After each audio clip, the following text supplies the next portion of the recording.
കാണൂ പരസ്യരഹിതമായ ഏറ്റവും പുതിയ എപ്പിസോഡുകൾ.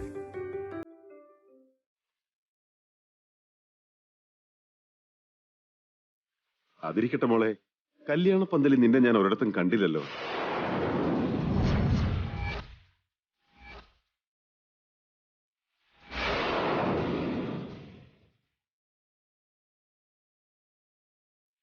ശ്രേയമോളുടെ കല്യാണം എത്ര ഭംഗിയായിട്ടാ നടന്നെന്നറിയോ? ആ നേരത്ത് നീ എവിടെയായിരുന്നു മോളെ?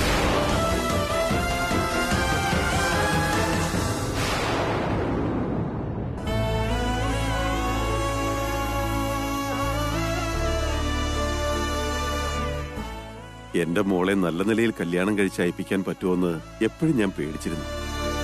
എന്നിട്ട് അവസാനം എത്ര വലിയ നിലയിൽ അവളെ അയക്കാൻ കഴിഞ്ഞത്.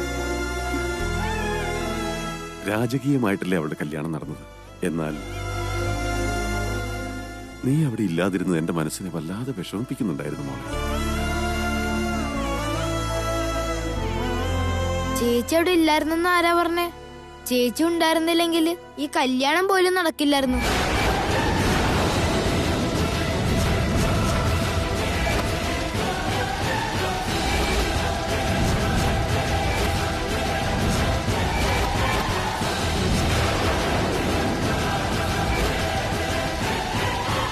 ചുമ്മാതിരിയടാ, ഇവനിതൊക്കെ എന്നോടുള്ള സ്നേഹം കൊണ്ട് പറയുന്നതാ. ഞാൻ ചെയ്തതെല്ലാം എന്റെ അനിയത്തിയുടെ നല്ലതിനു വേണ്ടിയല്ലേ. ചെയ്തതൊന്നും പറഞ്ഞോണ്ട് നടക്കാൻ പാടില്ല മാധവ. ഇങ്ങനെ പാടില്ല എന്ന് പറഞ്ഞല്ലേ എന്റെ വായ അടപ്പിച്ച് കളയുന്നത്. നീ എന്തൊക്കെ ചെയ്തു എന്നല്ല മോളെ ഞാൻ ചോദിച്ചത്. നീ കല്യാണ പന്തലിൽ ഒരിടത്തും ഉണ്ടായിരുന്നില്ലല്ലോ.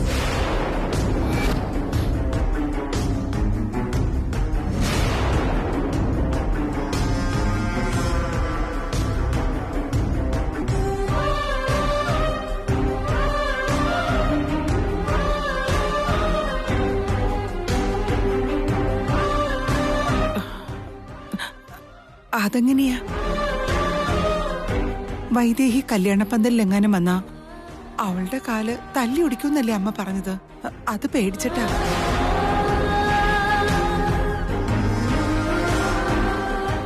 അച്ഛമ്മ അപ്പോഴത്തെ ദേഷ്യത്തിന് എന്തോ പറഞ്ഞതായിരിക്കും അച്ഛാ.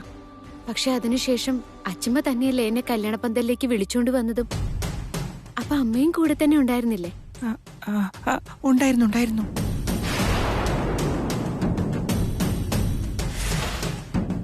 നീ കല്യാണ പന്തലിൽ തന്നെ ഉണ്ടായിരുന്നെങ്കിൽ ഞാൻ എന്തുകൊണ്ടാ നിന്നെ കാണാൻ?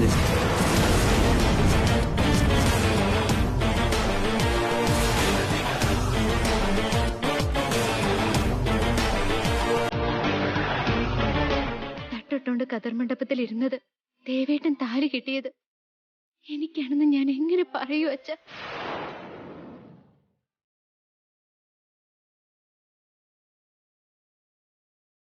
ഞാനവിടെയുള്ള എല്ലാവരെയും കാണുന്നുണ്ടായിരുന്നു അച്ഛാ. ഞാനാണ് ആർക്കും കാണാൻ പറ്റാത്ത വല്ലാത്തൊരവസ്ഥയിലുണ്ടായിരുന്നത്. അങ്ങനെ എന്താ നിനക്ക് പറ്റിയത്? നിങ്ങളെല്ലാരും എന്നിൽ നിന്ന് എന്തോ മറയ്ക്കുന്നുണ്ട്. എന്താ സംഭവിച്ചെന്ന് പറ.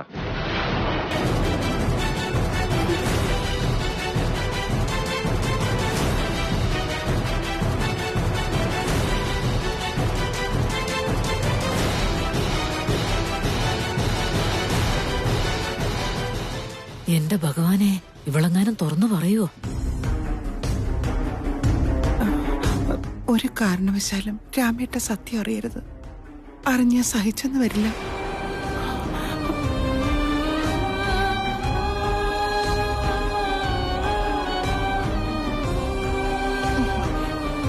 അങ്ങനെ പ്രത്യേകിച്ചൊന്നും സംഭവിച്ചില്ല അച്ഛാ.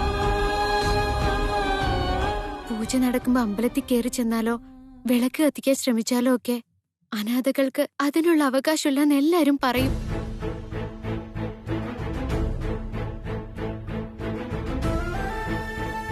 അതുപോലെ കല്യാണവുമായി ബന്ധപ്പെട്ടിട്ടുള്ള കാര്യങ്ങളിലൊക്കെ ഞാൻ എന്തെങ്കിലും ചെയ്താല് ഒരു അനാഥയായ നീ ഇതിലൊക്കെ തൊടുന്നത് തെറ്റാണെന്ന് കൊട്ടാരം വീട്ടിലുള്ളവർ പറഞ്ഞാലോ? അല്ലെങ്കിൽ തന്നെ വലിയ വീട്ടിലെ ബന്ധമല്ലേ അച്ഛാ? ഇനി ഞാൻ കാരണം ഒരു പ്രശ്നം ഉണ്ടാവരുതെന്ന് കരുതിയോണ്ടാ അകന്നു മാറി നിന്നത്. സത്യമായിട്ടും വേറെ പ്രശ്നമൊന്നുമില്ല അച്ഛാ.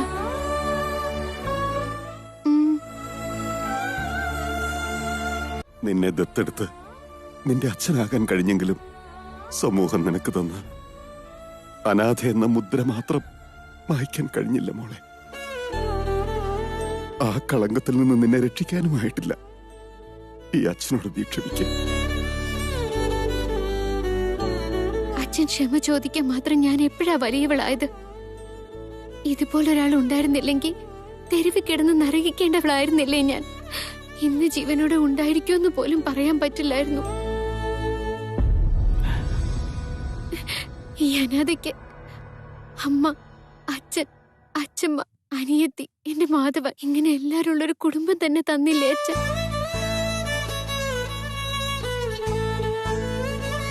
ഈ ജന്മത്തിൽ എനിക്ക് കിട്ടിയ ഏറ്റവും വലിയ ഭാഗ്യ അച്ഛ ഇത്. എനിക്കിത് മതി. മറ്റുള്ളവരെ എന്ത് പറഞ്ഞ എനിക്കെന്താ അച്ഛ?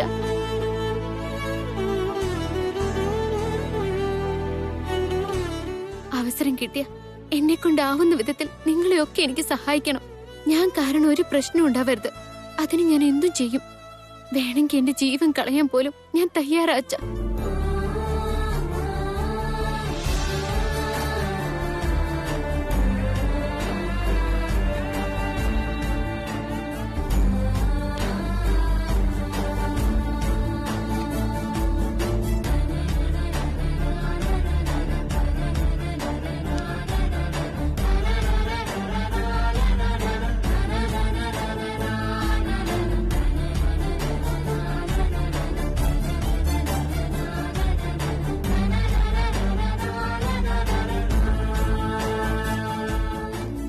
സത്യം പറയാതിരുന്നതുകൊണ്ട് നീ രക്ഷപ്പെട്ടു. എങ്ങാനും പറഞ്ഞിരുന്നെങ്കിൽ കൊന്നേനെ നിന്നെ. അതോർത്തിട്ട് അച്ഛമ്മ പേടിക്കണ്ട. ജീവൻ പോയാലും ഒരിക്കലും ഞാനായിട്ട് ഈ സത്യം ആരോടും പറയില്ല.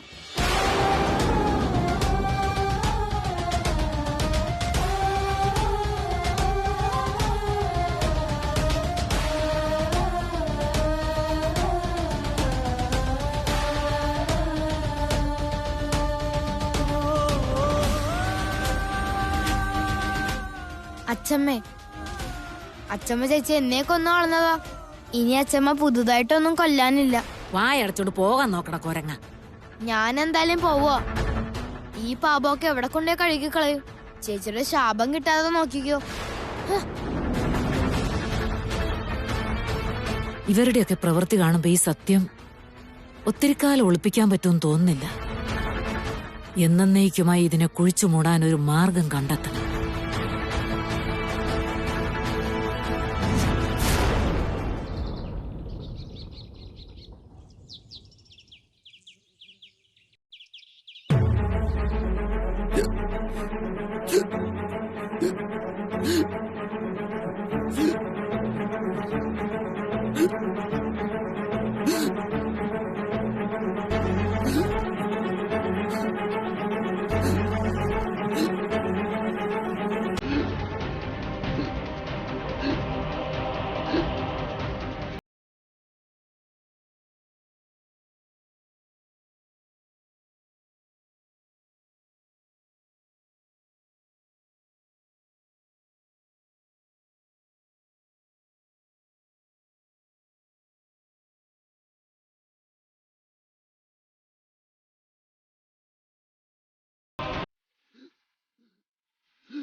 അജേട്ടാ, അജേട്ടാ, അജേട്ടാ, എനിക്ക് പിടിക്ക്.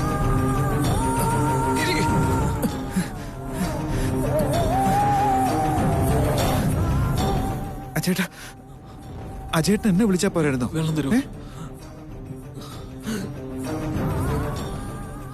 പിടിക്ക.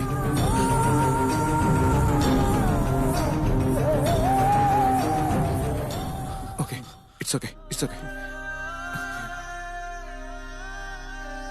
അജേട്ടാ, വെള്ളം വേണമെങ്കിൽ ആരെങ്കിലും ഒരാൾ എടുത്തു തരില്ലായിരുന്നോ?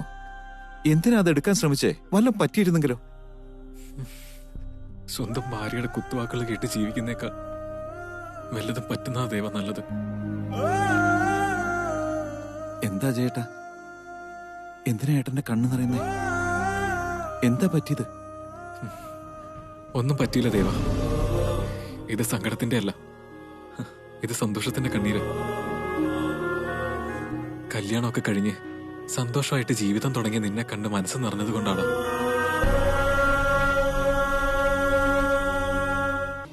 ഇതൊന്നും നടന്നു കിട്ടണേന്ന് ഈ വീട്ടിലുള്ളവരെല്ലാരും എന്തോരം പ്രാർത്ഥിച്ചിട്ടുണ്ടെന്ന് നിനക്കറിയോ? നീ കല്യാണം കഴിക്കില്ലെന്ന് പറഞ്ഞപ്പോ ഞങ്ങൾക്ക് എന്ത് ചെയ്യണമെന്ന് അറിയില്ലായിരുന്നു. നിന്റെ മനസ്സ് എങ്ങനെ മാറ്റിയെടുക്കുന്നുള്ള ചിന്തയായിരുന്നു എല്ലാവർക്കും. നീ അമേരിക്കയിൽ നിന്ന് തിരിച്ചെത്തിയതും ശ്രേയെ നേരിട്ട് കണ്ടതും ഇഷ്ടപ്പെട്ടതും കല്യാണവും എല്ലാം എത്ര പെട്ടെന്ന് നടന്നു കിട്ടിയത്. ഇപ്പൊ നമ്മുടെ വീട്ടിലെ എല്ലാവരുടെയും മുഖത്തുള്ള സന്തോഷത്തിന് കാരണം നീയാടാ. മറ്റെല്ലാവരെക്കാളും കൂടുതൽ ഞാൻ സന്തോഷിക്കുന്നതിന്റെ കാരണം എന്താണെന്നറിയോ? ഇഷ്ടപ്പെട്ട പെണ്ണിനെ തന്നെ നിനക്ക് ഭാര്യയായിട്ട് കിട്ടിയല്ലോ. എന്റെ അജേട്ടാ, ഇപ്പോഴത്തെ എന്റെ അവസ്ഥ ആരോട് ചെന്ന് പറയാനാ? ഞാൻ ഇഷ്ടപ്പെട്ട പെൺകുട്ടിയല്ല എനിക്ക് ഭാര്യയായിട്ട് കിട്ടിയിരിക്കുന്നേ. പക്ഷെ എല്ലാത്തിനേക്കാളും നിന്റെ സന്തോഷമാണ് വലുത്. അങ്ങനെ നീ സന്തോഷിക്കുന്നത് കണ്ട് ഞാനും ജീവിച്ചോളാം. ഇത് സന്തോഷമല്ല അജേട്ടാ, നരകം പോലെ. ജീവിതം അങ്ങനെ തലകീഴ് മറിഞ്ഞു പോയല്ലോ എന്നുള്ള വേദന. ഈ തെറ്റെങ്ങനെയെങ്കിലും തിരുത്തിയെടുക്കാൻ പറ്റുമെന്നുള്ള ആദ്യം.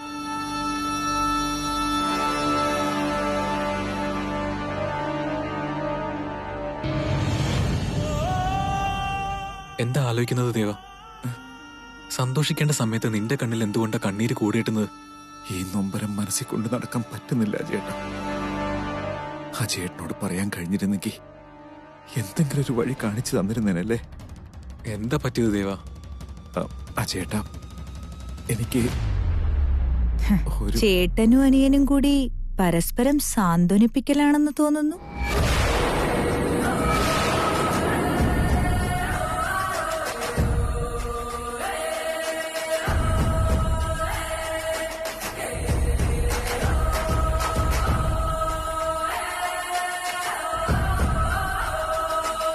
എന്ത് ചെയ്യാനാ, രണ്ടുപേരുടെയും മനസ്സിലിപ്പോ നിരാശയാണല്ലോ. അപ്പൊ പിന്നെ രണ്ടുപേർക്കും അങ്ങോട്ടും ഇങ്ങോട്ടും സാന്ത്വനിപ്പിക്കാനല്ലേ പറ്റൂ. ചിലർക്കൊക്കെ സന്തോഷം പോലും സങ്കടമായിട്ട് മാത്രമേ കാണാൻ പറ്റാറുള്ളൂ. എന്ത് കാരണത്തിന് എന്റെ ദേവൻ ഇനി സങ്കടപ്പെട്ട് നടക്കേണ്ടത്? സ്നേഹിച്ച പെണ്ണും കൊതിച്ച ജീവിതവും കിട്ടിയില്ലേ? അതിൽ കൂടുതൽ എന്താ സന്തോഷിക്കാൻ വേണ്ടേ? ശരിക്കും കൊതിച്ച ജീവിതം കിട്ടുമായിരുന്നെങ്കിൽ അതൊരു അതിഭയങ്കര സന്തോഷായേനെ. അങ്ങനെ കിട്ടാതെ പോയ എനിക്കല്ലേ അത് ഏറ്റവും നന്നായി മനസ്സിലാവും.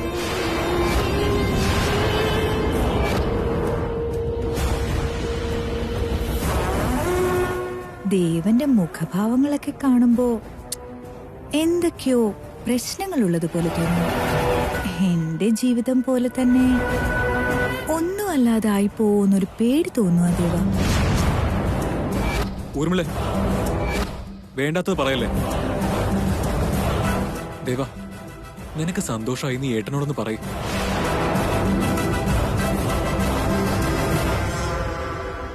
ശരിക്കും സന്തോഷിക്കാൻ പറ്റിയിരുന്നെങ്കിൽ എത്ര നന്നായിരുന്നു അജയേട്ടാ.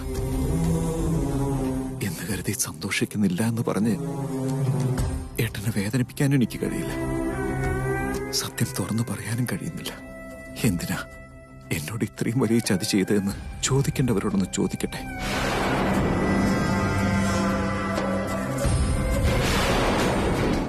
ദേവ, ദേവ എന്താ പറ്റിയേ?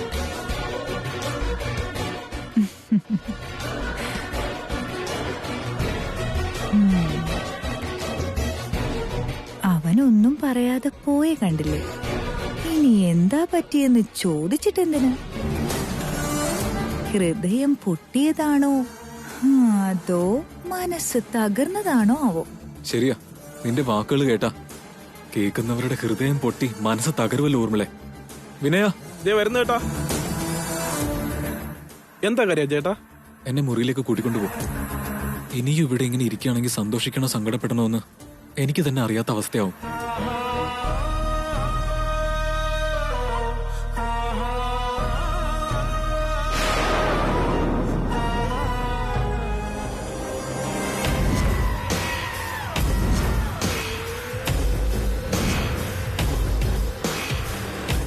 സത്യം വളരെ പെട്ടെന്ന് തന്നെ പുറത്തു വരും. അപ്പം മനസ്സിലായിക്കോളും, അത് സന്തോഷമല്ലായിരുന്നു, സന്തോഷത്തിന്റെ തട്ട വിട്ടുവന്ന പ്രേതമായിരുന്നു.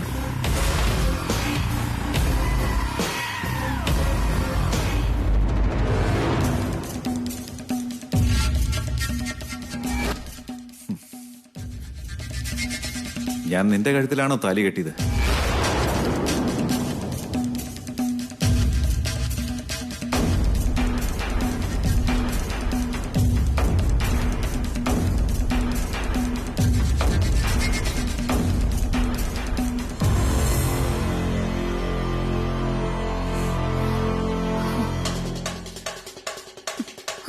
അതെന്തിനാ എന്റെ കഴുത്തിലാണോ താലി കെട്ടിയെന്ന് ചോദിക്കുന്നത്? എന്നുവെച്ചാ എനിക്കല്ല കെട്ടിയെന്ന സംശയമുണ്ട് അയാൾക്ക്. ഞാനല്ല കൃത്യമായിട്ട് തന്നെയല്ലേ മാനേജ് ചെയ്തത്, പിന്നെ എങ്ങനെ സംശയം തോന്നിയ?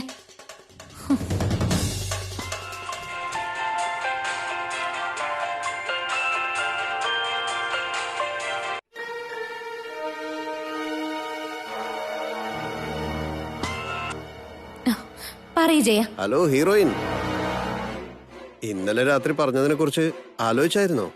ഹീറോയിൻ ആവുന്നോ അതോ ആ രാജഭോഗം കണ്ട് കണ്ണ് മഞ്ഞളിച്ച് അവിടുത്തെ അടുക്കളക്കാരിയാവാൻ തീരുമാനിച്ചോ? ഹീറോയിൻ എന്ന സ്വപ്നം അത്ര പെട്ടെന്ന് മനസ്സിൽ നിന്ന് പോവോ ജയ? എന്നെ കുറിച്ച് നിനക്ക് അറിയാവുന്നതല്ലേ?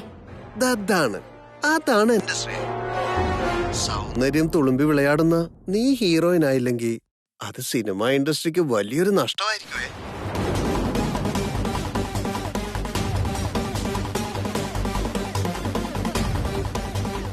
വാവ്, super, excellent, marvellous, very good, very good, അടിപൊളി ആക്ടിംഗ്, എക്സലന്റ്, മാർവലസ്.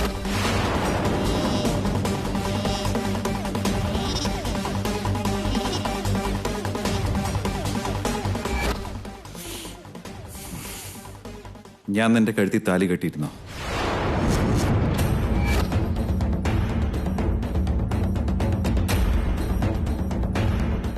എന്നാലും എന്റെ മനസ്സിൽ മുഴുവൻ പേടിയാ ജയ. എന്തിനാ പേടി? രാത്രി നിന്നോട് സംസാരിച്ച ശേഷം അയാള് മുറിയിലേക്ക് വന്നായിരുന്നു. എന്നിട്ട് അയാള് ഞാൻ ശരിക്കും നിന്റെ കഴുത്തിലെ താലി കെട്ടിയോന്ന് ചോദിച്ചു. പിന്നെ ബന്ധമില്ലാതെ എന്തൊക്കെയോ പറയുന്നു. ശ്രേയേ, അതും നല്ലതിനല്ലേ? എന്ത് നല്ലത് ജയ? അയാള് പറയുന്ന കേൾക്കുമ്പോ മറ്റാരെയോ കല്യാണം കഴിക്കാൻ വന്നിട്ട് അബദ്ധവശാൽ എന്റെ കഴുത്തിൽ താലി കിട്ടിയെന്നുള്ള ഭാവം. ഇനി അയാൾ എന്നെ ഭാര്യയായിട്ട് എങ്ങനോ അംഗീകരിച്ചില്ലെങ്കിലും അത് ഇതിനേക്കാളും സന്തോഷമുള്ള കാര്യമല്ലേ ശ്രേയ? പിന്നെ നിന്റെ അടുത്തേക്ക് പോലും അവൻ വരില്ല. ഈ ആദ്യ രാത്രി എന്നുള്ള പ്രശ്നം തന്നെ അതോടെ ഒഴിഞ്ഞു പോവില്ലേ?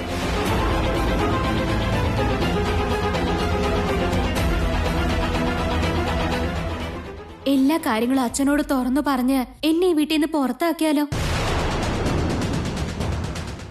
ഹീറോയിൻ ആവാന്നുള്ള എന്റെ സ്വപ്നം ചെതറി പോകില്ല ജയ. നീ ഇപ്പൊ വേണ്ടാത്തൊന്നും ചിന്തിക്കാതിരിക്കും ശ്രേയ.